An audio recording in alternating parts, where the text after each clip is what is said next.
All right, let's get cooking. Welcome to the latest edition of Chin Check Sports Radio. I'm your host, JD. I want to thank you all for taking the time out to join us. And as always, we welcome any suggestions, feedback, comments, and criticisms, which improves the quality of our program, which ultimately improves your listening experience. On this particular broadcast, I wanted to throw our 2 cents in. As the NFL has celebrated their 100th season, I wanted to do my all-time football team. And it's something I had been working on, but of course doing your research, making the list, adding players, eliminating players. These lists are very hard to come by because you definitely want to show your respect and your reverence to the great players who played in the NFL throughout the years.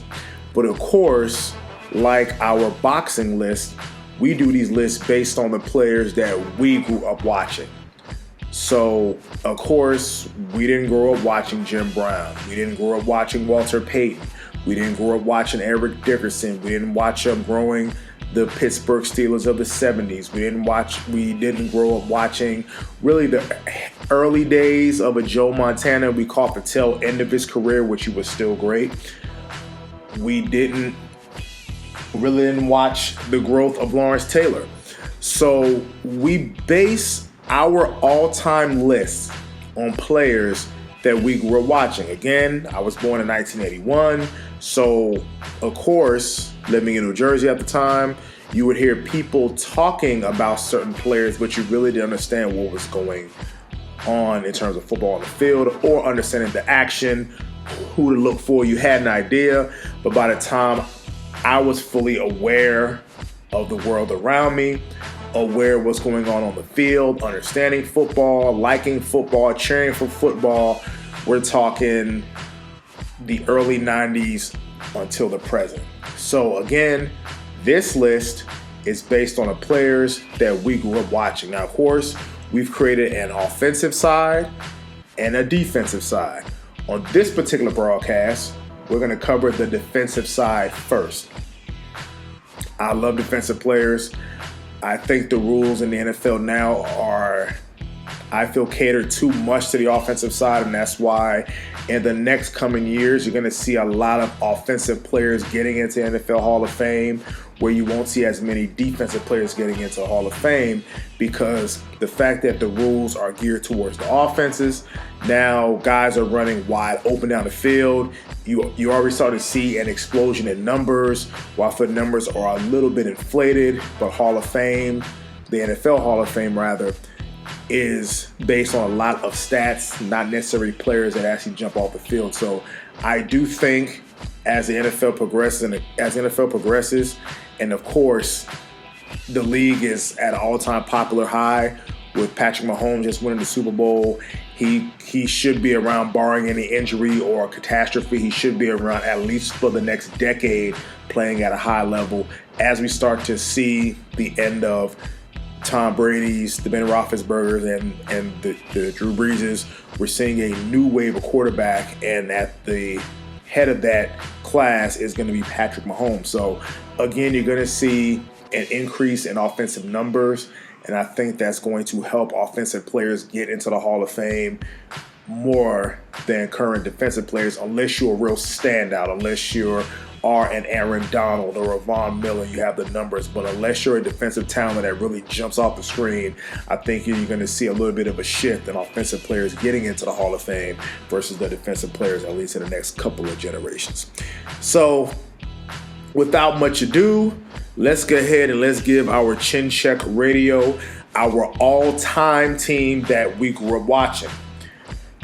Starting at one defensive end spot. Now, when I do this, I'm going to introduce the starters as well as their backups. So we're going to do our entire defensive squad. Again, we're going to introduce our starters and our backups. So, and I say this jokingly to my boys, Stansel, McKnight, I know you're listening. So by the time you guys jot down who's on my team, you guys go back and create your own team, and we could have a fun, healthy debate as to which team is better all time and who would be who. So this is actually a fun discussion. I definitely want you all to take out your pen and papers, jot down the players who I'm going to mention. You can create your own team and compare. You can leave stuff in the comment section if you agree, you don't disagree. So other than that, it should be a fun list. So here we go. My first defensive end. Folks, I think it kind of goes without saying. The Minister of Defense, the late Reggie White. Drafted in 1984, round 1, the number 4 overall pick. Played 1 season in the USFL, the defunct football league that was owned by our current president, Donald Trump. Played for the Memphis Showboats. So his career spanned with the Philadelphia Eagles from 1985 through 1992, the Green Bay Packers 1993 to 1998, and the Carolina Panthers in the year 2000. Reggie White has 13 Pro Bowls, folks, 13 Pro Bowls. From 1986 to 1998, 8 times first team All-Pro from 1986 to 1991, 1995, and 1998. 5 times second team All-Pro, 1992 through 1994, 1996, and 1997. 2 times the NFL Defensive Player of the Year in 1987 and in 1998.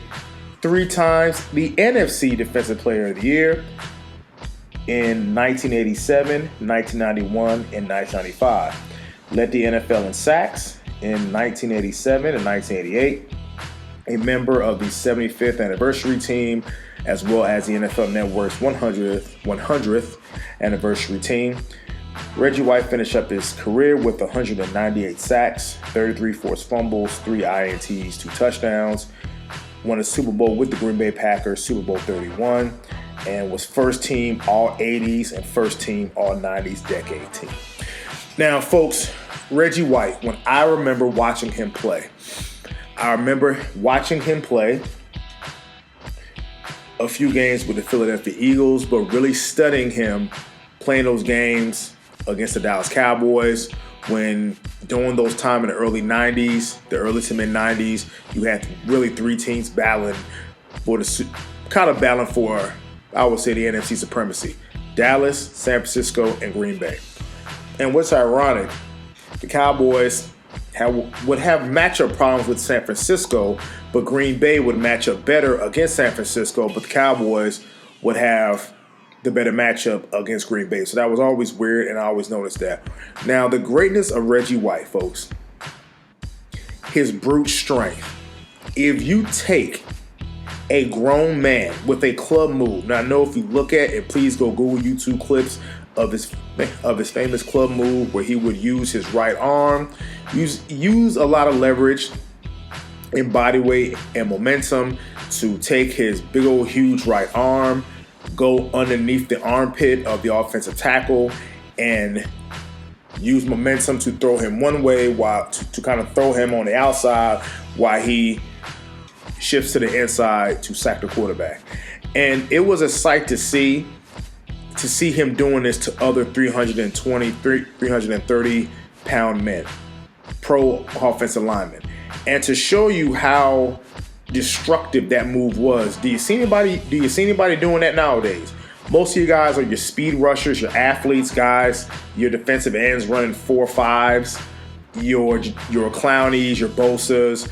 You had your guys like your DeMarcus Wares, who's able to bend and twist and kind of contort his body to get to the quarterback. But we're talking about raw power, tossing grown men to the side. Reggie White, I've never seen anything like it. You probably would never see anything like that ever again. And he definitely deserves to be on this list. Was also very significant about the career of Reggie White. He was really one of the first guys to really explore free agency, and for him to go to the Green Bay Packers, where at that time the Packers were a very dormant franchise. Yes, they had the glory years of Vince Lombardi, but they really have fallen on hard times, and he was, along with the rise of Brett Favre, that made the Green Bay Packers a yearly title contender, where they eventually broke through and they won a title in '96, losing it the following year to the Denver Broncos. And of course, with Brett Favre there, keeping the Packers relevant until Aaron Rodgers took over. So definitely Reggie White is definitely one of the greatest defensive linemen who's ever played in the NFL, and he is definitely on the Chin Check Radio all-time defense list. Next up, at our other defensive end, we're going to go with Bruce Smith. Folks, you got to have Bruce Smith on the list as well. Drafted in 1985, round 1, the number 1 overall pick. Played 1985 through 2003. Played from 1985 to 1999 with the Buffalo Bills. And in 2000 to 2003, played with the Washington Redskins. That same Redskins team that Daniel Snyder bought along with Deion Sanders and other high-profile players that really didn't do anything. But, of course, that wasn't Bruce Smith's fault. Bruce Smith, 11 times Pro Bowl from 1987 to 1990, then from 1992 to 1998. 8 times First Team All-Pro, 1987, 1988, 1990, and 1993 through 1997. 2 times Second Team All-Pro in 1989 and 1998. 2 times Defensive Player of the Year from 1990 and 1996. 4 times the AFC Defensive Player of the Year in 1987, 1988, 1990, and 1996. Reggie White finished his career with, folks, 200 sacks. That's saying a lot about this guy, the longevity, the consistency, the production. 43 forced fumbles, 2 INTs, 1 touchdown. Was second from the 1980s All-Decade team, first for the 1990s All-Decade team, first team.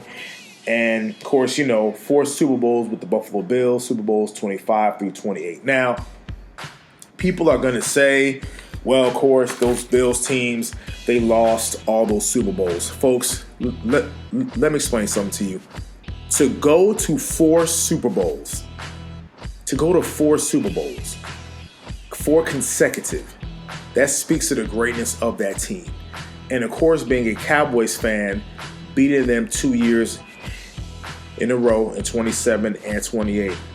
To me, as I've gotten older, I have more appreciation for that Buffalo Bills team because that team had a bunch of studs, the Jim Kellys, the Andre Reeds, the Thurman Thomas, the Pete Metzlars, the Bruce Smiths, the Cornelius Bennett's, the Daryl Tallies, the Steve Taskers, you know, from CBS on the NFL on CBS. And to me, that team, I think now there's a newfound appreciation for that team. If you go back and watch ESPN 30 for 30, the 4 Falls of Buffalo, I feel definitely they got their just due and the proper respect because that truly was a great team. And for Bruce Smith to be the defensive leader of that team, he definitely was an all-time great player and a very soft-spoken guy. Seems to be a very nice guy off the field, very soft-spoken, wasn't a rah-rah type guy, just a hard-nosed player playing in Buffalo, just knew how to get to the quarterback, kind of almost a variety of ways, but just always was at the right place at the right time. So I definitely used to watch Bruce Smith growing up because, of course, playing for the Bills, at that time, there was no such thing as NFL Network, so you had to watch the games that was in your market. So, of course, I used to watch the Buffalo Bills playing the New York Jets, those Super Bowl teams playing the Cowboys, and they played, of course, at that time, the Bills were a good team, so they were usually on a lot of the primetime games. So I used to watch a lot of the Buffalo Bills game, and Bruce Smith has my utmost respect. So he, along with Reggie White, are my 2 starters on the defensive end. Offense is going to be a long day for you if you ever play this squad. My defensive tackles. First up, I have Warren Sapp, drafted in 1995, round 1, the number 12 overall pick. Played from 1995 to 2003 for the Tampa Bay Buccaneers, and 2003 through 2007 with the Oakland Raiders. Warren Sapp has 7 times Pro Bowls, 1997 through 2003, 4 times First Team All-Pro from 1999 through 2002, Second Team All-Pro, 1997 and 1998, Second Team, a 1990s All-Decade team, First Team, the 2000s All-Decade team, Defensive Player of the Year in 1999, and also won a Super Bowl with the Tampa Bay Buccaneers. Finished his career with 573 tackles, 96.5 sacks, 19 forced fumbles, 4 interceptions, and 3 touchdowns. Folks, Warren Sapp was a beast.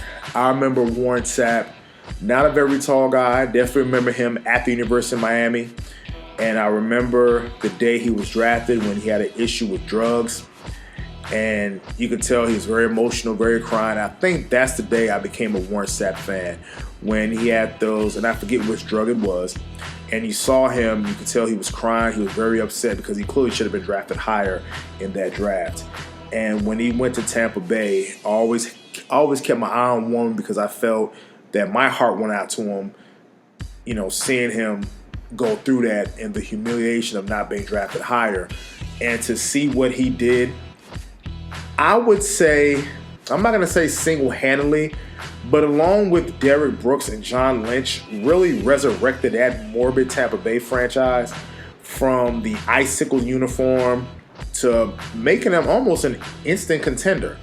And Warren Sapp definitely was a damn good player. Quick first step, fighting double teams, wasn't really afraid of anything or anyone. Got into it with coaches on the sidelines, got into it with Brett Favre. There's a famous play where Warren Sapp was making a tackle on his sack without his helmet. That's when he had the big old cornrows, and making a tackle on his sack without his helmet. I mean, the guy had a motor. The guy was a truth. I mean, definitely a good combination of size, speed, and power. Love Warren Sapp. Definitely Warren Sapp, he was the truth. Definitely, and believe it or not, I think a rather underrated defensive lineman. I think in the annals of NFL history. But definitely was the truth. I enjoyed watching Warren play, watching those Tampa Bay teams. Again, I always kept my eye on Warren when he had dropped in the draft, and of course with Tony Dungy coaching the team and what Tampa became. Perennial playoff team, eventual Super Bowl champions, actually winning on the road against the Philadelphia Eagles to go to the Super Bowl and then demolishing the Oakland Raiders. And so all the respect in the world to Warren Sapp. He is my starting defensive tackle. Lining up next to him is John Randle. John Randle, undrafted out of Texas A&M Kingsfield. Can you find that on the map? John Randle played for the Minnesota Vikings from 1990 through 2000. Played for the Seattle Seahawks in 2001 through 2003. 7 times Pro Bowl, 1993 to 1998, and once in 2001. 6 times First Team All-Pro, 1993 through 1998. Led the league in sacks in 1997. Member of the 90s All-Decade team and made the 100th anniversary team. John Randle, he finished up his career with 471 tackles, 137 and a half sacks. Folks, a defensive tackle, and by the way, a rather shorter defensive tackle, 137 and a half sacks with one interception. Folks, John Randle was a flat-out dog. If you watch some of those mic'd-up clips with John Randle when he's barking and yelling and big dogs are in the house and he's woofing and barking, John Randle was the truth. I mean, clearly, I used to love watching this guy. I'm not a Vikings fan, but something about the Vikings, they always end up having solid players. If it isn't the John Randles and the Randy Mosses and the Chris Carters. So Minnesota always had a thing of finding gems here and there. And for this guy to be undrafted, to have the type of career that he had, John Randle was another guy, very hard to block, very explosive, great leverage. I mean, just a thick, solid, well-built guy. Had a motor that did not stop, and loved watching John Randle. Huge John Randle fan. So, folks, again, my starting defensive line, and let's put your offensive line against it. I have Reggie White, John Randle, Warren Sapp, and Bruce Smith is my front four. See if you can beat that. Now, let's go to their backups. Somebody gets hurt. Somebody gets injured. Here we go. My reserves. Off the rip, I am going with Charles Haley. Oh my goodness, man. How can you say Charles Haley? Yeah, I sure did say that. I'm definitely going with Charles Haley as my backup on the team, and here's why. Charles Haley is one of the great players I would really say of all time. Now, I know it's going to really sound hard for folks to say, and it's not really Cowboy bias, but let's really break down Charles Haley's stats here. Charles Haley, drafted in the 4th round, number 96. Played for the San Francisco 49ers from 1986 through 1991. Played for the Dallas Cowboys from 1992 through 1996. He finished up his career with the San Francisco 49ers in 1998. Won the Super Bowl 5 times, Super Bowl 23 and 24 with the 49ers, and Super Bowls 27, 28, and 30 with the Cowboys. 5 times made the Pro Bowl in 1998, 1990, 1991, 1994, and 1995. 2 times first team All-Pro in 1990 and 1994. 2 times the NFC Defensive Player of the Year in 1990 and 1994. 500 tackles, 100.5 sacks, 2 INTs, and 26 forced fumbles. Folks, Charles Haley is often seen as the final piece of the Dallas dynasty. Nah, there's some truth to that. I think Emmitt Smith is the thing that made the engine go. But Charles Haley won Super Bowls in San Francisco and immediately came to Dallas and provided that final defensive help. And Charles Haley had a motor. Charles Haley had a way of making plays at the right time, because watching that early Cowboys team, he definitely knew how to get to the quarterback and always had a thing. And he always played with one glove. If you go back and watch Charles Haley, always played with one glove, always was almost in the other team's huddle, had no fear. Come to find out, suffering from a little bit of mental illness, and go back and go check out his football life. But I thought Charles Haley was a great NFL player. I think him waiting too long to be in the Hall of Fame, I felt was a miscarriage of justice. But eventually he did get in, and we're showing him love here on Chin Check Radio. Our other defensive end is going to be Julius Peppers. Julius Peppers, drafted in 2002, round number 1, the 2nd overall pick. Julius Peppers played a career from 2002 through 2009 for the Carolina Panthers, played for the Chicago Bears in 2010 and to 2013, the Green Bay Packers, 2014 through 2016, and finished his career with the Carolina Panthers, 2017 through 2018. 9 times Pro Bowler, 2004 through 2006, 2008 through 2012, and 2015. 3 times first team All-Pro in 2004, 2006, and 2010. 3 times second team All-Pro in 2008, 2009, and 2012. The Defensive Rookie of the Year in 2002, and a member of the 2000s All-Decade Team. Julius Peppers, 715 tackles, 159.5 sacks, 79 pass defense, 11 interceptions, 51 forced fumbles, and 6 touchdowns. Folks, Julius Peppers was the man. I love watching Julius Peppers. If you think of Julius Peppers' career, he's always been around winning teams. There's something with him. When he goes to a team, they end up being a playoff team. I think of teams that he has been on that has gone to the Super Bowl, teams that has gone to NFC Championship games. And I remember that with Carolina, with the Bears, with the Green Bay Packers.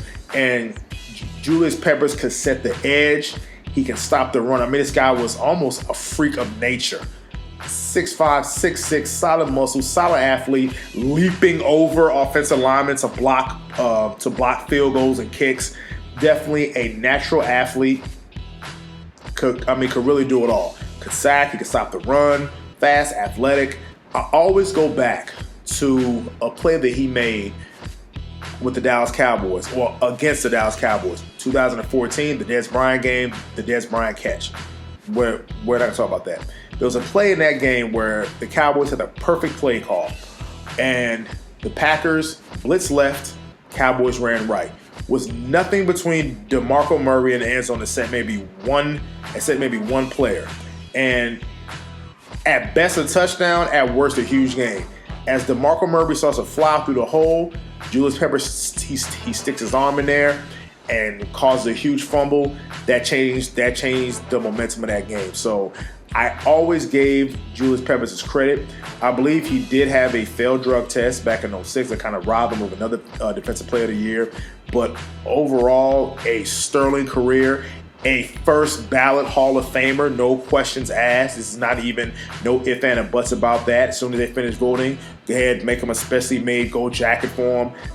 Definitely well deserved. Love watching Julius Peppers, Mike Rucker on that team. I remember he was on the team with him. I mean, just a solid. I mean, just a damn good football player. Love Julius Peppers. Love Julius Peppers. Love Julius Peppers. Our defensive tackles. Now, this might shock some people, but if it does, damn you. At one defensive tackle, I'm going with Vince Wilfork. Yes, I'm going with Vince Wilfork. Drafted in 2004, round 1, number 21. Played for the New England Patriots in 2004 through 2014, and played for the Houston Texans 2015 and 2016. 5 times Pro Bowl, 2007, 2009 through 2012. First team All-Pro, 2012. 3 times second team All-Pro, 2007, 2010, and 2011. 559 tackles, 16 quarterback sacks, 3 INTs, 26 pass defense, 4 forced fumbles, and 12 fumble recoveries. Folks, if you watched Vince Wilfork drafted, this is after the New England Patriots had gone through Ted Washington, so they needed a big body in the middle playing their 3-4. And of course, our defense is a 4-3. Now, let me say this about the players that we chose. Some of the players that we chose on our team traditionally might have played in a 3-4 defense, might have played outside linebacker, but we have them as a linebacker. We want the best players, the best athletes on the field. So that's how we chose our list. And there's no way you couldn't watch the New England Patriots all those years of having those good defenses.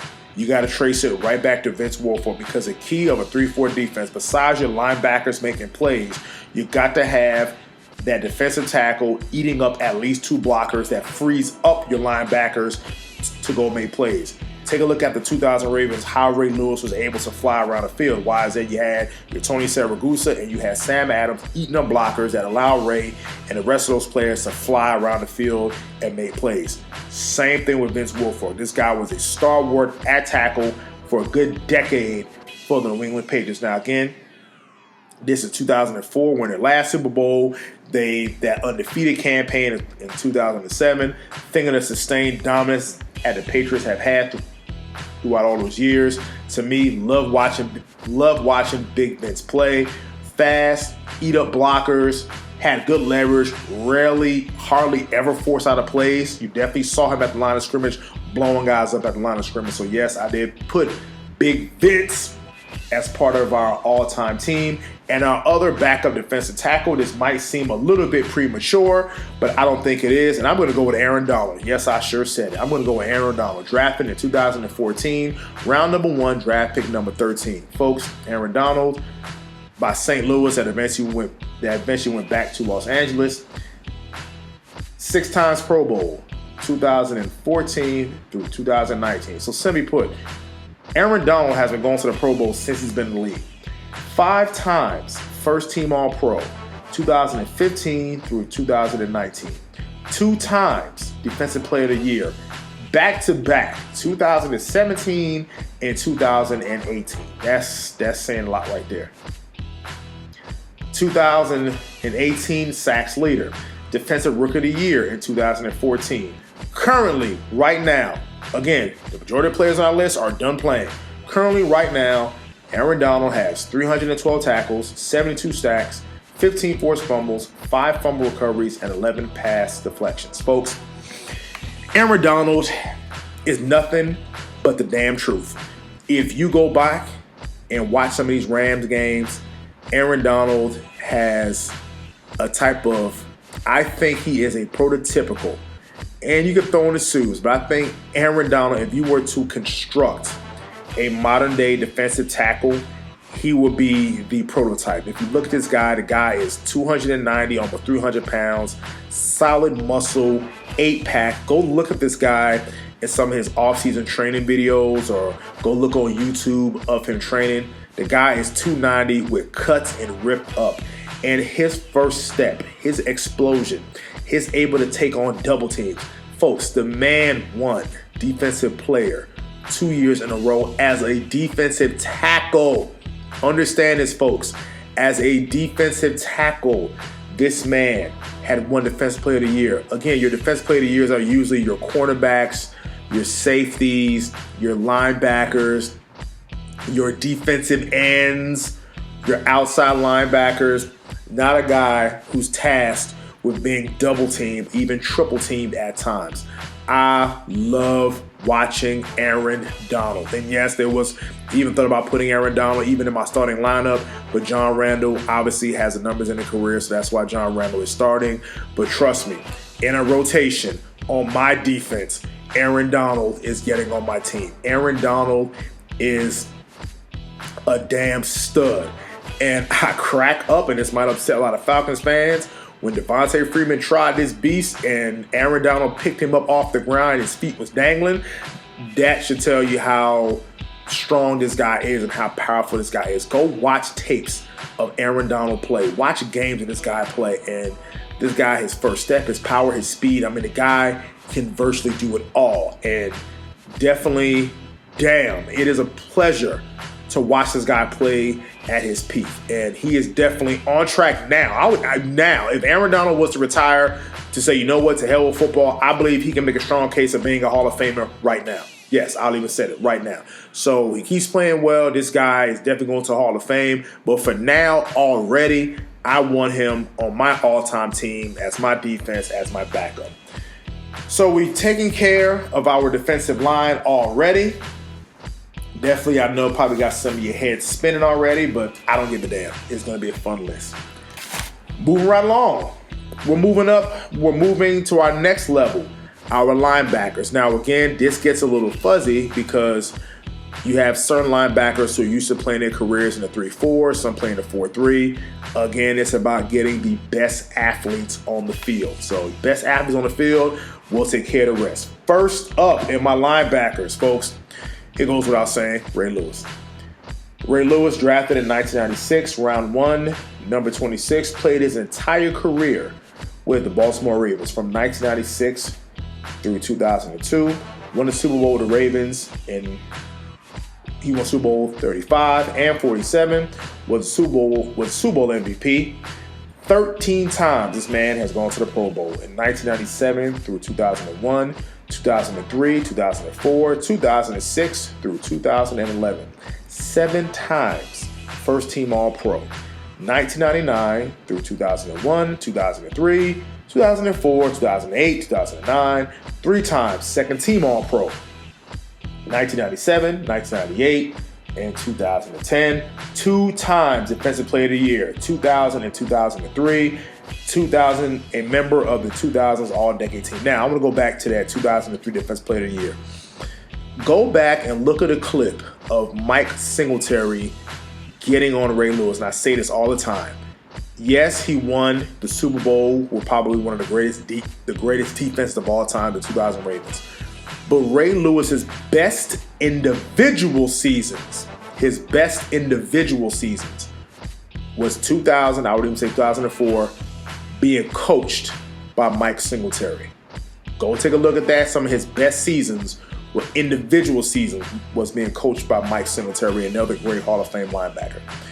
Ray Lewis finished his career with 2,061 tackles, 41.5 sacks, 61 pass defense, 31 INTs, 17 forced fumbles, 20 fumble recoveries, and 3 defensive touchdowns. Folks, you're not starting any damn defense. You're not starting any greatest team of all time without Ray Lewis. Ray Lewis's energy, Ray Lewis's film study, Ray Lewis calling out plays, Ray Lewis to get the team hyped up, and that's really before the game. We're not even talking about in-game adjustments.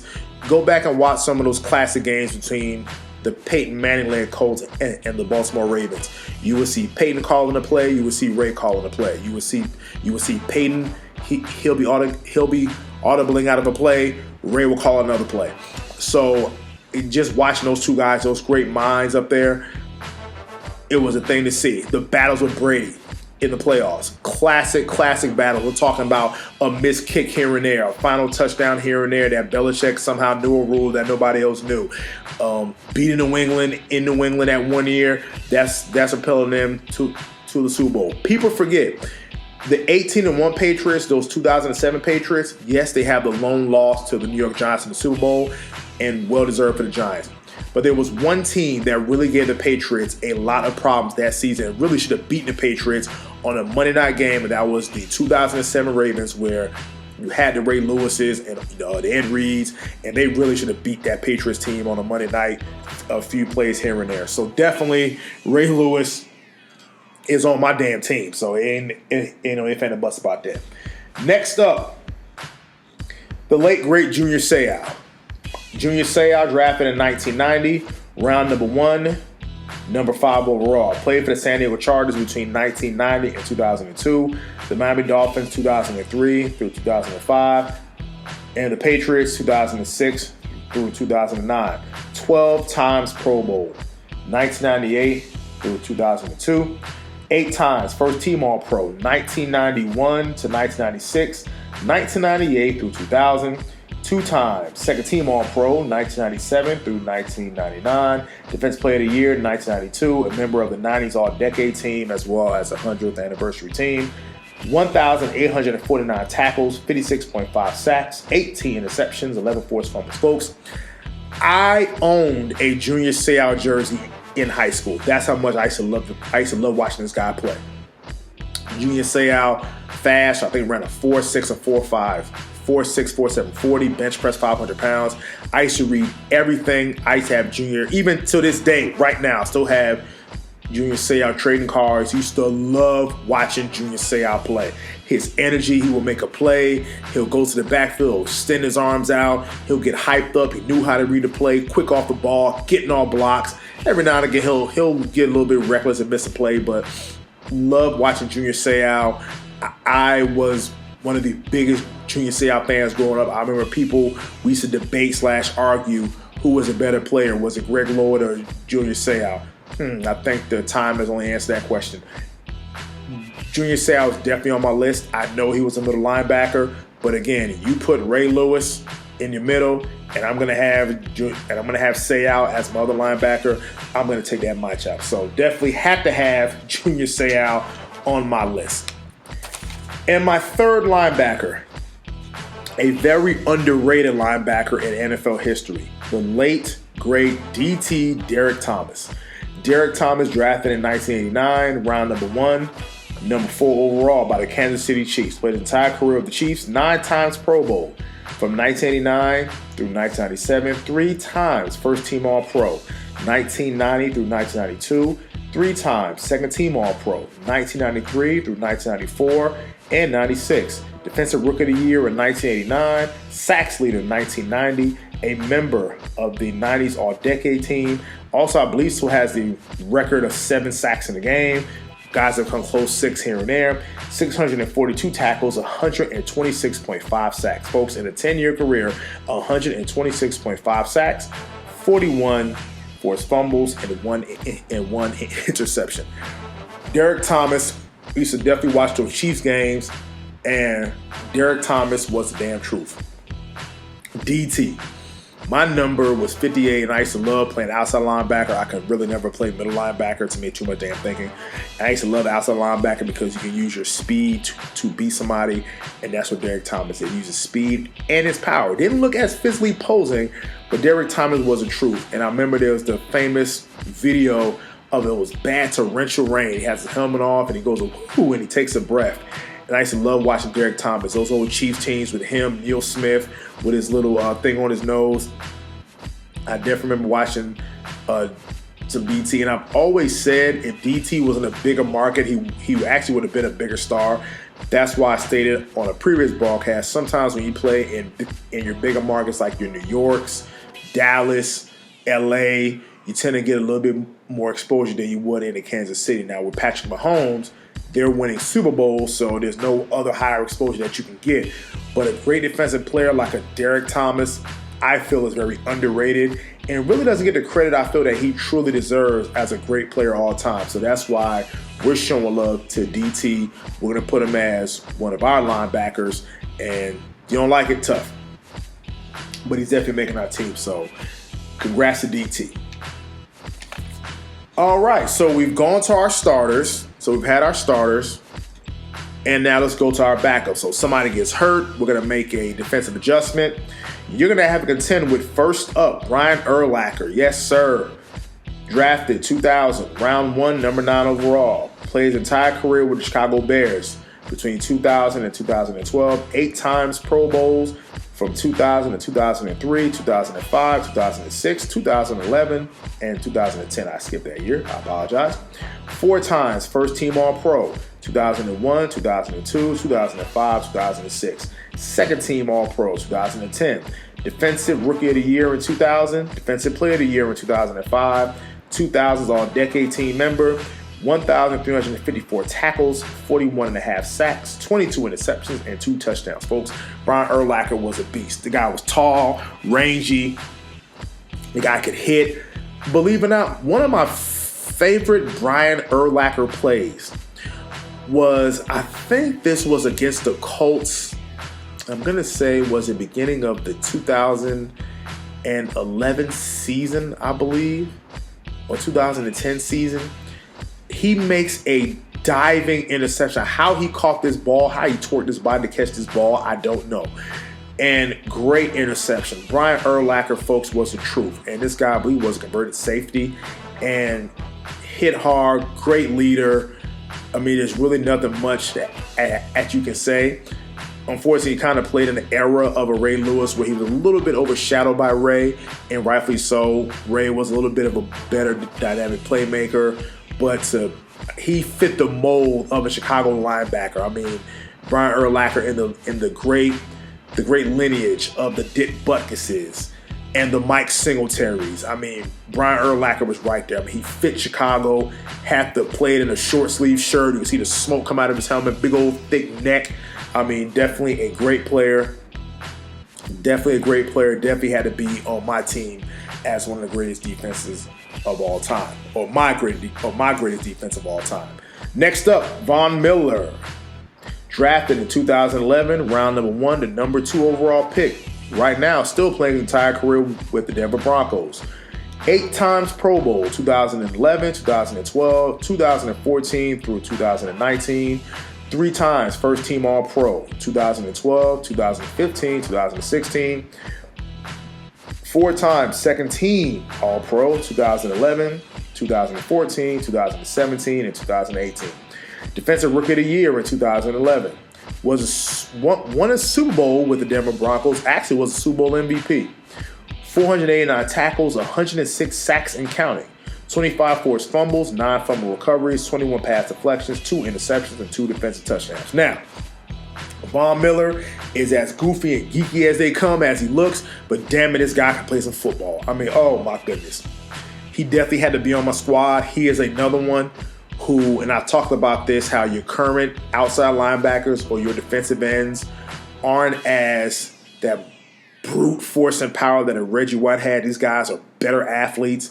This guy can beat tackles, can beat him with his footwork, can beat him with grip moves. I mean, Von Miller definitely is taking his rightful place in our team.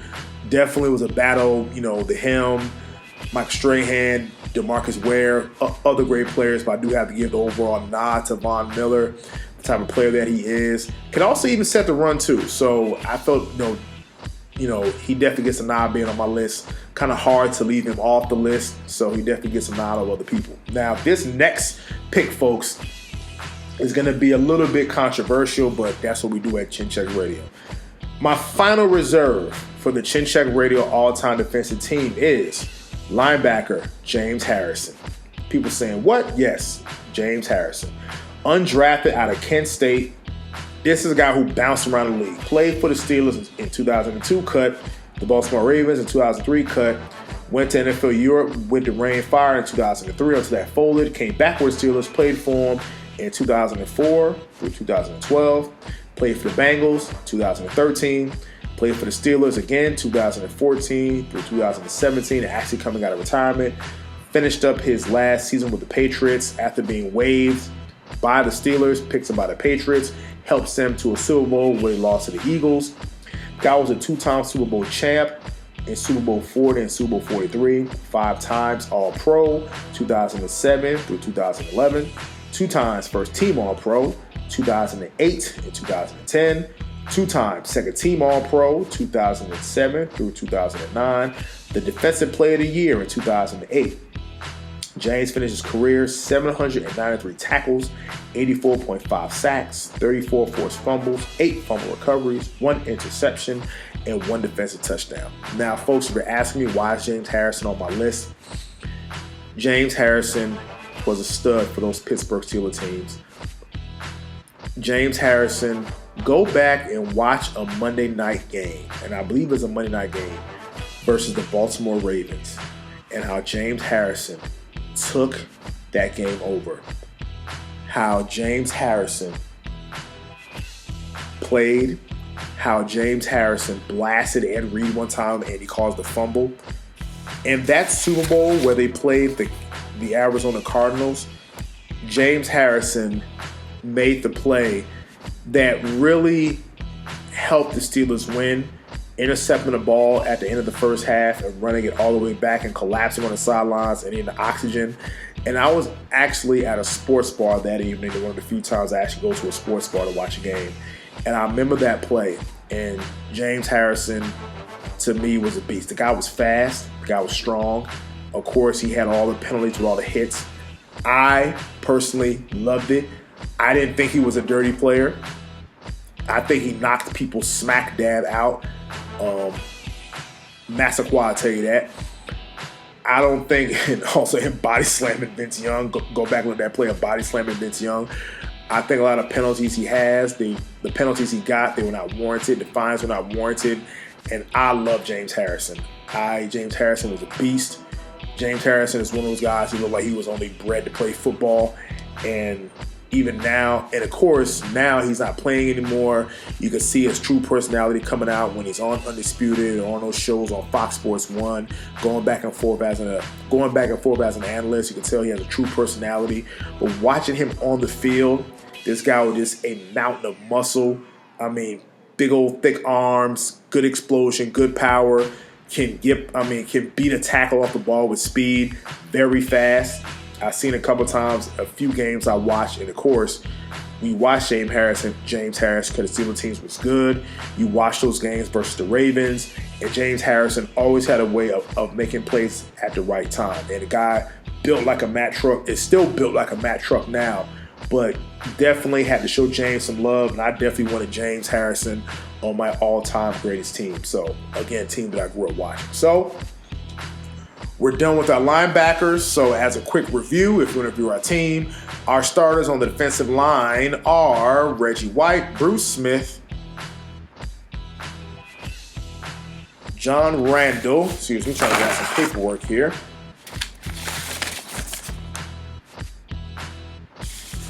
and Warren Sapp. And our starting linebackers are Junior Seau, Ray Lewis, Derek Thomas. Our backups, Charles Haley, Aaron Donald, Vince Wilfork, Julius Peppers, Brian Urlacher, James Harrison, and Vaughn Miller. Now let's move on to our secondary. Our secondary, folks, I think this is another no-brainer here. Deion Sanders, drafted 1989, round number 1, number 5 pick overall. Folks, Deion Sanders, before I read his bio, Deion Sanders should actually be named one of the greatest football players of all time. Not greatest cornerback, not greatest, one of the greatest pure football players of all time. And I can even make a case, along with the Bo Jacksons of the world, one of the greatest athletes of all time. And here's why. Deion Sanders played for the Atlanta Falcons between 1989 and 1993. San Francisco 49ers in 1994, the Dallas Cowboys in 1995 through 1999, the Redskins in 2000, the Baltimore Ravens from 2004 through 2005, 8 times Pro Bowl, 1991 through 1994, 1996 through 1999, 9 times First Team All-Pro, 1991 through 1999 as a cornerback, let me say this again, as a cornerback, then was a first-team All-Pro in 1992 as a kick returner, and was a first-team All-Pro in 1998 as a punt returner. Won the NFL Defensive Player of the Year in 1994. first team 1990s All-Decade as a cornerback as well as a punt returner. Folks, this guy's one of the greatest football players of all time. Not even the cornerbacks, greatest football players of all time.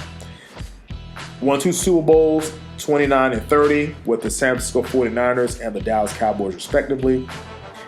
53 interceptions, 10 defensive touchdowns, 9 return touchdowns. Oh, and by the way, also happened on a part-time basis. Caught 60 catches for 784 yards and 3 touchdowns. Deion Sanders, even now when I go back and I watch old clips of Deion Sanders when he was with the Falcons and playing against Jerry Rice man-to-man and going blow for blow with the greatest of all time, Jerry Rice. Deion Sanders... There's really nothing else to say. He's Deion Sanders. If you strip away all the bravado, if you strip away all the prime time, if you strip away the jewelry and the Jerry curl, if you strip away all that, look at the man on the field, and you cannot tell me that Deion Sanders is one of the greatest football players to ever step on the football field. This guy could do it all. And the thing with Deion, where he had the gift of his technique, maybe has a little bit to be desired. I'm not trying to diss the guy, but if he did get beat, his catch-up speed was a thing of beauty. Even if you beat Deion off the line, his acceleration to catch up and knock a pass away, some of his interceptions leaping in the air, he did that as a member of the Cowboys playing Tim Brown. Went over a Hall of Famer. Tim Brown came up, holds the ball in the air before running out of the end zone. Deion Sanders, you cannot have any defensive list of any modern era without a Deion Sanders on it. And that 49ers team, when they beat the Cowboys finally in 1994, I always felt that secondary was actually a damn good secondary with Deion Sanders, Eric Davis, Tim McDonald, and Merton Hanks. Deion Sanders was the last piece of that puzzle because you can put a Deion on a Michael Irvin, and they had their battles. You had Harper, you had Kevin Williams, so the Jay Novaceks. So Deion definitely was the piece to that 49ers puzzle because now you can put somebody to contain Michael Irvin. And he definitely helped San Francisco win that Super Bowl. And of course came to Dallas, helped them win the Super Bowl. And Deion Sanders, one of the greatest players of all time. I mean, speeches about the guy, seeing him on NFL Game Day now, his love for the game. You know, watch his YouTube show with his son. He's coaching his son now. And love Deion Sanders. Absolutely love Deion Sanders. This next pick is going to be a little bit controversial for some of you all, but that's okay. My other starter from my all-time greatest team, Darrelle Revis. Darrelle Revis, drafted in 2007, round 1, number 14, played for the Jets from 2007 through 2012, Tampa Bay Buccaneers 2013, the New England Patriots 2014, come back for the Jets 2015 through 2016, played for the Chiefs in 2017, 7 times Pro Bowl, 2008 through 2011, 2013 through 2015, 4 times First Team All-Pro, 2009 through 2011 and 2014, won Super Bowl 49 with the Patriots, finished up a career 497 tackles, 2.0 sacks, 29 interceptions, 6 forced fumbles, 140 passes deflected, and 3 defensive touchdowns. Folks, Darrelle Revis' time as a top flight cornerback was so short, and unfortunately with Revis, when he declined, when he lost his skill set, he really declined. But at his peak, when we're talking the Darrelle Revis, when we're talking about Revis Island, and Revis Island was a true thing, folks. It is not a figment of the imagination. There was a commercial, I'm going to say Dick's Sporting Goods, where a guy was on an island and Revis came and talking about Revis Island. That was a truth. And again, watching these Jets games, watching Revis do his thing, he was a true shutdown corner.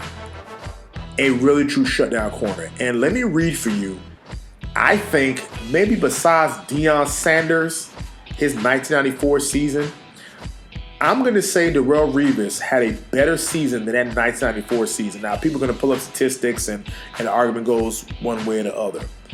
I'm going to read to you who Darrelle Revis, the main names. Now, I can even talk about other receivers, but I'm going to read to you in 2009 who Darrelle Revis played and how did they do against him. Andre Johnson held Andre Johnson to 4 catches for 35 yards. Randy Moss, the first time, remember, Randy Moss was in New England, so he played Randy Moss twice a season. Held Randy Moss the first time, 4 catches, 24 yards. So again, Andre Johnson, Hall of Famer, 4 catches, 35 yards. Randy Moss, I say Andre Johnson, future Hall of Famer. Randy Moss, Hall of Famer, 4 catches, 24 yards. Marcus Golston, remember him from the New Orleans Saints, who was a top receiver at that time in the league. 2 catches, 33 yards. Ted Ginn Jr., 2 catches, 57 yards, 1 touchdown.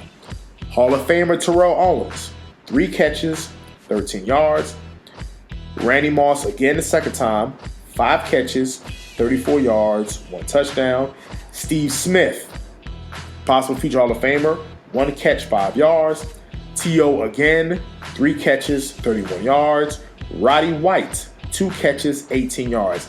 That season alone, Darrelle Revis only had 3 touchdowns scored on. Folks, I just gave you 2 guys in the Hall of Fame and 2 more guys who are going to be in the Hall of Fame that Darrelle Revis shut down in one season. And he lost the Defensive Player of the Year to Charles Woodson that season. Darrelle Revis, by head and shoulders for a good 3 to 4 year window, was the best cornerback in the league, was nobody even in his category. Not even close. And this guy was a true shutdown cornerback. It wasn't playing in the system or let me be or have safety help over the top or only cover on the left side. Wherever that best receiver went is where Darrelle Revis went. I think Rex Ryan was able to utilize that, especially in his defensive system, where if I have a cornerback that I know is going to take care of his side of the field, now I can mix up coverages and blitzes and, I can send more guys. So definitely, and the reason why those Jets teams was able to go to 2 straight AFC Championship games is really on the back of the defense, and I would even say more so of a Darrelle Revis, because again, you're taking away completely one side of the field. You have totally isolated one side of the field. So with that being said, you can mix and match your defense how you want to make it work for you. And all you need was a Mark Sanchez to make plays. But the real success of that team was on the back of a Darrelle Revis, the fact he was able to completely take away one side of the field. So yes, Darrelle Revis, and watching him play, again, this is players that we grew up watching. Darrelle Revis is my starter opposite of Deion Sanders. For my safeties, we're going to go with the greatest free safety of all time, Ed Reed. Drafted in 2002, round 1, number 24. Played for the Baltimore Ravens from 2002 to 2012, the Houston Texans in 2013, and the Jets in 2013. 9 times he was a Pro Bowler. 2003, 2004, 2006, and 2012. 5 times first team All-Pro. 2004, 2006 through 2008, and 2010. 3 times second team All-Pro. 2003, 2009, and 2011. NFL Defensive Player of the Year in 2004. Led the league in interceptions. 2004, 2008, and 2010. Member of the 2000 All-Decade team, and actually holds a record of 1,590 interception return yards and once had a 100 interception return for a touchdown. Ed Reed finished up his career 643 tackles, 6 sacks, 193 pass defense, 64 INTs, 11 forced fumbles, 13 fumble recoveries, and 9 defensive touchdowns. What else can you say about the greatest free safety of all time? Folks, I consider myself lucky. I've lived in the era of the greatest quarterback of all time.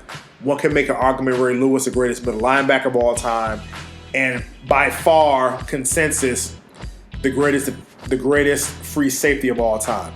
And that's watching the Reggie Whites, the Bruce Smiths, watching these great players. But to clearly watch the greatest free safety of all time in my lifetime, I am truly honored by that. And Ed Reed, well, he was true. The stuff he did, taking balls back, when the ball was in his hands, you knew magic was going to happen. No question about that. You knew magic was going to happen when Ed Reed had the ball in his hands. Look no further than his interception return yards. You knew for the most part, whenever he got his hands on the ball, it was going to be a pick six. And if you go back and watch the NFL anniversary show, the 100th anniversary show, when Ed Reed is on there and they talk about a play that he fooled Peyton Manning, that as soon as he opened up his hips one way and he ran towards one side of the field, Manning threw it on the opposite side of the field, and Ed Reed had enough athleticism to turn his body completely around back to the quarterback, run to the other side of the field, and beat the ball there and make the interception. So this guy clearly was a damn good football player and the greatest free safety of all time. He is by far deserving to be on this squad as a starter. My strong safety right next to him. Again, I had the pleasure of watching these Ravens and Steelers battles, and it really came down to one man always seemingly to make a play at the right time. And that's our next player, Troy Polamalu, who just was voted to the Hall of Fame. Troy Polamalu, drafted in 2003, round 1, number 16, played his entire career with the Pittsburgh Steelers in 2003 through 2014. 8 times Pro Bowl, 2004 through 2008, 2010, 2011, and 2013. 4 times First Team All-Pro, 2005, 2008, 2010, 2011. Second Team All-Pro, 2004, 2007. Defensive Player of the Year, 2010. Member of the 2000 All-Decade Team. Won 2 Super Bowls with the Steelers, 40 and 43, and was a key contributor. Finished up his career with 770 tackles, 12 sacks, 32 INTs, 14 forced fumbles, and 3 defensive touchdowns. Folks, I go back to what I just said. When you watch those classic games between the Steelers and Ravens, those games, we're talking about hard hitting. You had the Ray Lewis's, Terrell Suggs, Ed Reed, James Harrison, Ben Roethlisberger, Joe Flacco. I mean, hard hitting.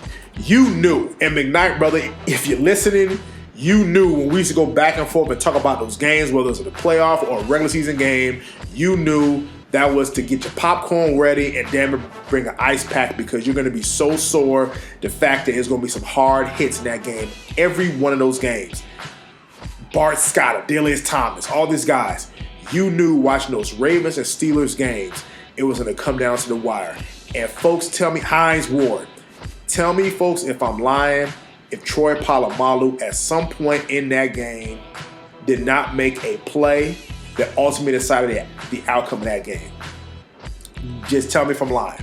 Because that playoff game, making a diving one-handed interception, some of the interceptions he made to change field position, some of the plays he made that really ultimately decided those games. And those games actually decided the division. They decided playoff seeding. They decided home field advantage. So this guy had a knack of making plays, and I used to love watching Troy Polamalu. And again, being such a soft-spoken guy with the long flowing hair out of his helmet and always making plays. And the guy was fast. He could tackle. Tell me, when did you ever see Troy Polamalu ever really miss a tackle? Went up there, stuck his nose in there, made tackles, and definitely did his thing. So Troy Polamalu definitely is on our greatest defense of all time. So let's review. I started secondary. Deion Sanders at one corner, Darrelle Revis at the other corner, and my 2 safeties, the greatest free safety of all time, Ed Reed. And one can make a case, one of the greatest strong safeties of all time, Troy Polamalu. Now, backing them up, okay? Backing them up. Now, I definitely had to do some digging here, and definitely some players who I had to have on my team. So, backing them up is future Hall of Famer Charles Woodson. Charles Woodson played for the Oakland Raiders between 1998 and 2005, the Green Bay Packers 2006 and 2012, and the Oakland Raiders again in 2013. Now, Charles Woodson, 9 times Pro Bowls from 1998 through 2001, 2008 through 2011, and 2015. 4 times First Team All-Pro, 1999 through 2001. 99, 2001, 2009, and 2011.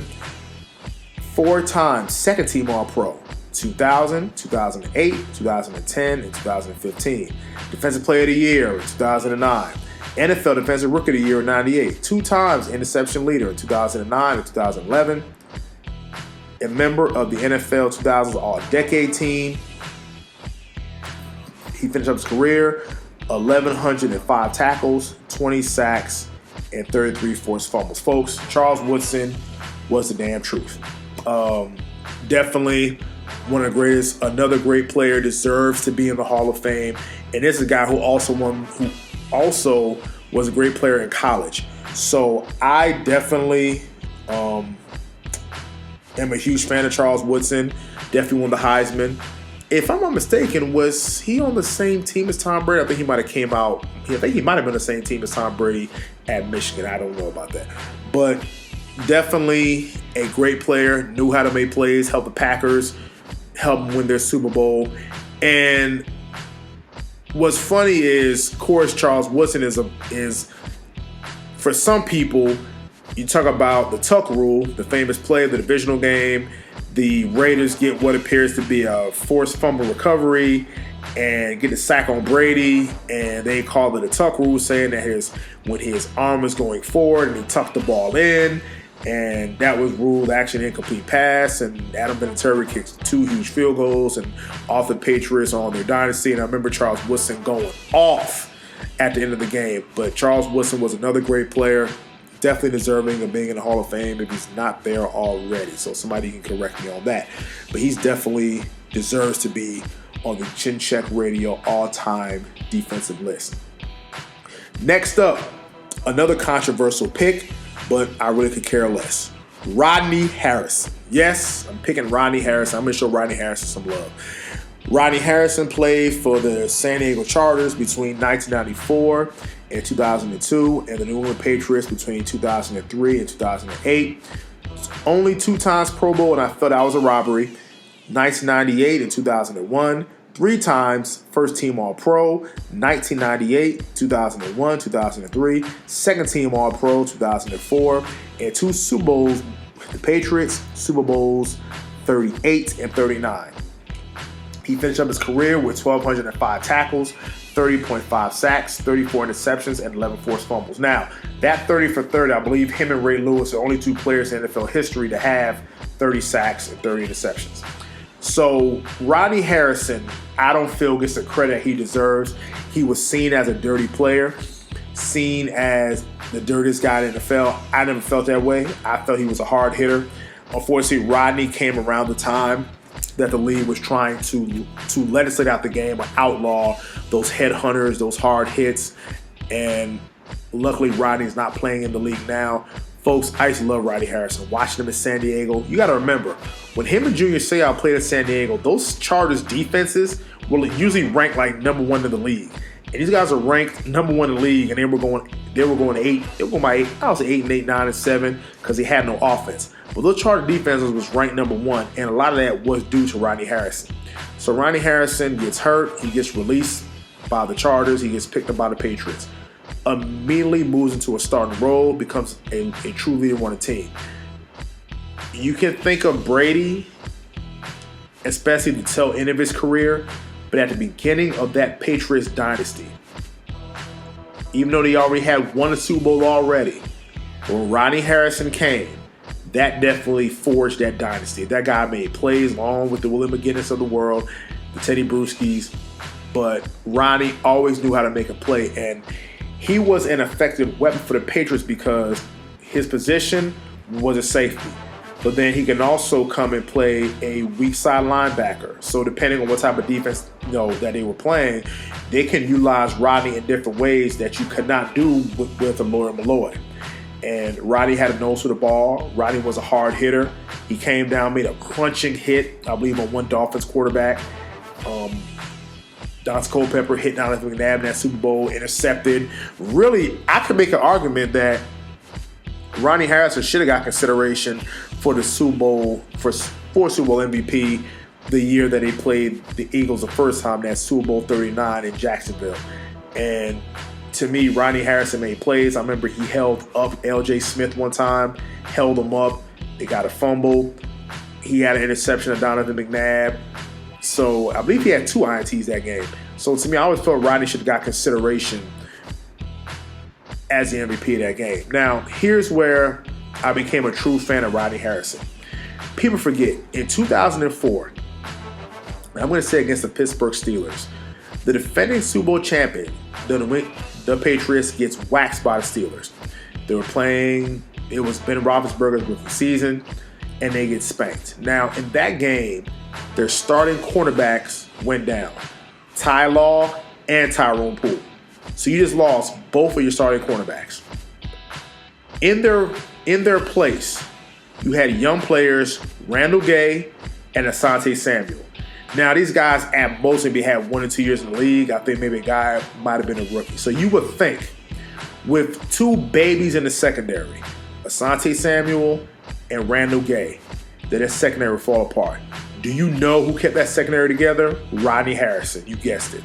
And for him to keep that secondary together, again, you're playing with babies, rookies, kids. And of course, you can make an argument it's Belichick's system, but at the same time, Belichick is not on the field making plays. It was Rodney Harrison who I felt stepped his game up and made the plays that he needed to make, and why he didn't get more consideration in 2004 for the job that he did with that team, keeping that secondary together. Now, keep this in mind. They went to Pittsburgh to get spanked. They go back to Pittsburgh again in the AFC Championship game and put up 41 points on that Steelers team. They get turnovers, they get interceptions, and actually Rodney Harrison ran back an interception in that game, in the AFC Championship game. So, love Rodney Harrison, love his energy, and I definitely had to put Rodney Harrison on my all-time football team on my defense. So definitely some controversy, but I don't give a damn. Next up, cornerback Ty Law. Ty Law played for the New England Patriots in 1995 through 2004, the New York Jets in 2005, the Kansas City Chiefs in 2006 through 2007, the Jets again in 2008, the Denver Broncos in 2009, drafted in 1995, round number 1, the number 23 overall pick from Aliquippa, Pennsylvania, where REVIS is from. So on the what's in the water in Aliquippa. 5 times Pro Bowl, 1998 through 2001, in 2003, 2005. 2 times first team All-Pro, 98 and 2003. Led the league in interceptions, 1998, 2005, 2000 All-Decade team, 838 tackles, 169 pass deflections, 53 interceptions, 7 touchdowns, and 5 sacks. Folks, kind of along the same lines of Rodney Harrison, go back and watch that 2002-2003 AFC Championship game against the Colts where they picked off Peyton Manning 4 times. You know who had 3 of those interceptions? Ty Law. And by the way, that's playing against Marvin Harrison. Ty Law was the truth. Now, what Ty Law does get dinged a little bit, and I just talked about this, when he went down, the Patriots did not miss a beat. Same thing with Rodney Harrison. Rodney Harrison, most casual fans know Rodney Harrison from the famous David Tyree catch, but if you really watch Rodney Harrison play, he was the truth. Same thing with Ty Law. Ty Law was a great cornerback. Do you know the reason why they have illegal contact now in the NFL? You can thank Ty Law for that.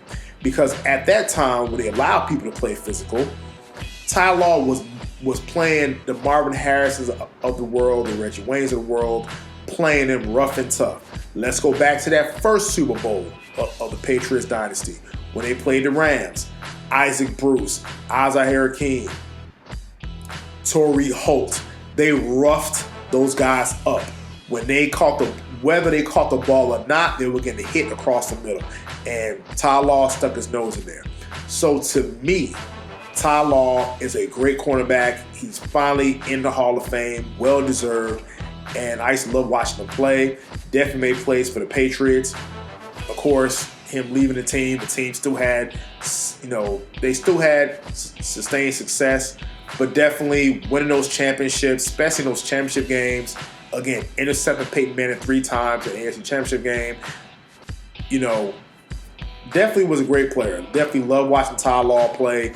And definitely as a reserve on my team, I definitely had to find room for Ty Law on our team. And our special teams, finishing up here.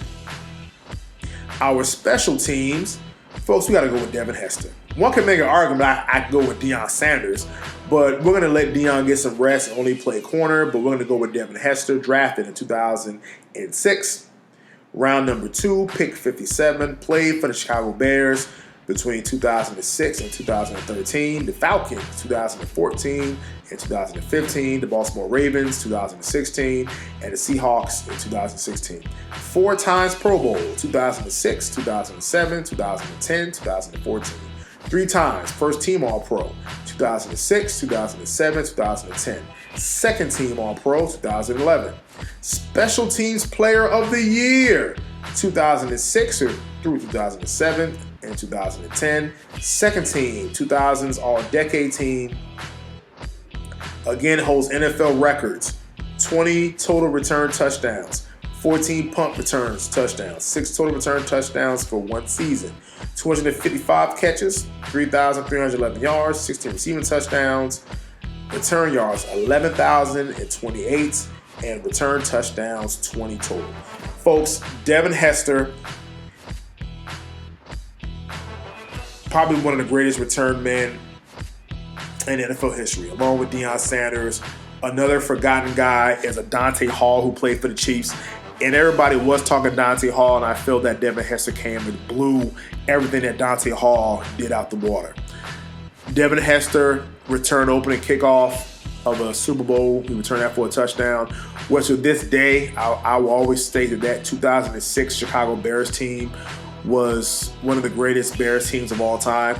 They should have won a damn Super Bowl. If Rex Grossman could take snaps from under center, I don't think the Colts are actually winning that Super Bowl, because the Bears defense was the truth. Tommy Harris, Brian Urlacher, Lance Briggs, Alex Brown. They were generating pressure with their front 4. And when that Bears team was so good, if they had about a 14-point lead, you were not winning. You figure their defense alone was getting a turnover. They're spotting you at least 7 points, and Devin Hester is getting you at least another 3 points by getting a good run back.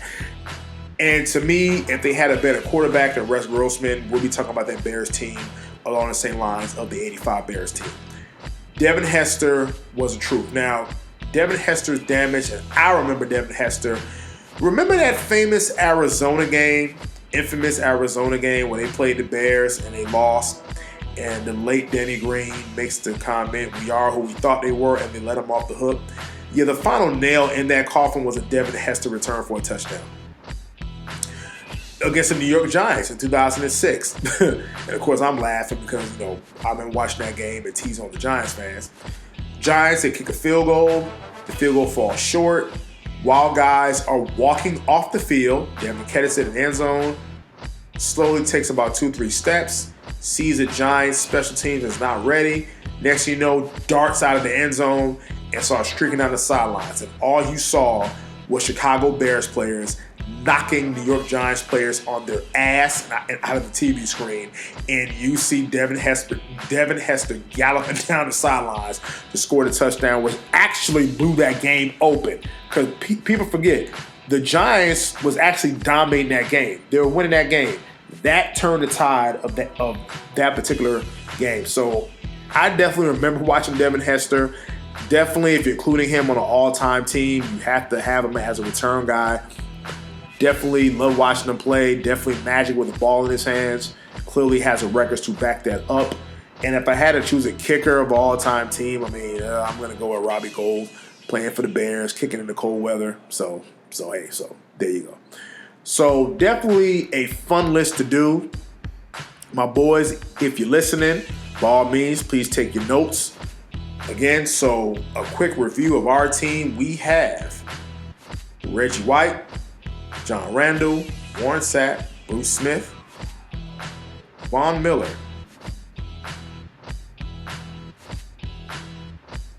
Charles Haley, Aaron Donald, and Vince Wilfork.